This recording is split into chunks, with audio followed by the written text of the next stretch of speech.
கலங்கரை விளக்கத்தில் இருந்து அடையாறு நோக்கி சாந்தோம் சாலை வழியாக பட்டினப்பாக்கத்தில் அடையும் அந்த சாலை பகுதியில் தான் போக்குவரத்து என்பது மாலையில் இருந்தே அதிகமாக காணப்படுகிறது. குறிப்பாக போக்குவரத்து நெரிசல் இந்த பகுதிகளில் அதிக அளவு ஏற்படுவதன் காரணமாக, குறிப்பாக பள்ளிகள் அதிகமாக இருக்கிற காரணத்தினால் பீக் அவர்களில் ஒரு வழிப்பாதையாக மாற்றப்பட்டு அதில் போக்குவரத்தை எளிதாக்க நடவடிக்கை என்பது மேற்கொள்ளப்பட்டது.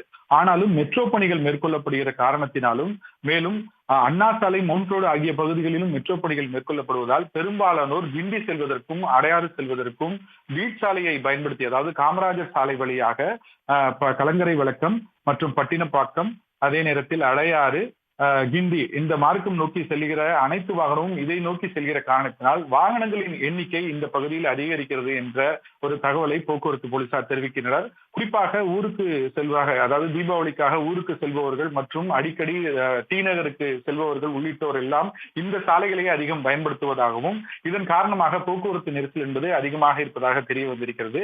குறிப்பாக இந்த சாந்தோம் சாலையில் ஒரு வழிப்பதையாக மாற்றிய பிறகு லூப் சாலை வழியாகவே அனைத்து வாகனங்களும் திருப்பி விடப்படுகின்றன. அங்கு இருக்கும் சில மீன் கடைகள் காரணமாகவும், அதாவது 10 நிமிடத்தில் கடக்க வேண்டிய அந்த பாதையை அரை மணி நேரத்திற்கு மேலாக கடக்க வேண்டியிருக்க ஒரு சூழல் ஏற்படுவதாக வாகன ஓட்டிகள் தெரிவிக்கிறார்கள். போக்குவரத்து போலீசார் ஆங்காங்கே நிறுத்தப்பட்டு இதை சீர் செய்தால் மட்டுமே இது போன்ற நேரங்களில் நாங்கள் வேலைக்கு முடித்தவுடன் வீட்டிற்கு செல்லக்கூடிய சூழல் ஏற்படும். மாலை நேரங்களில் குறிப்பாக 2 மணிக்கு மேல் போக்குவரத்து நெரிசல் என்பது அதிகரித்துக் கொண்டே செல்கிறது.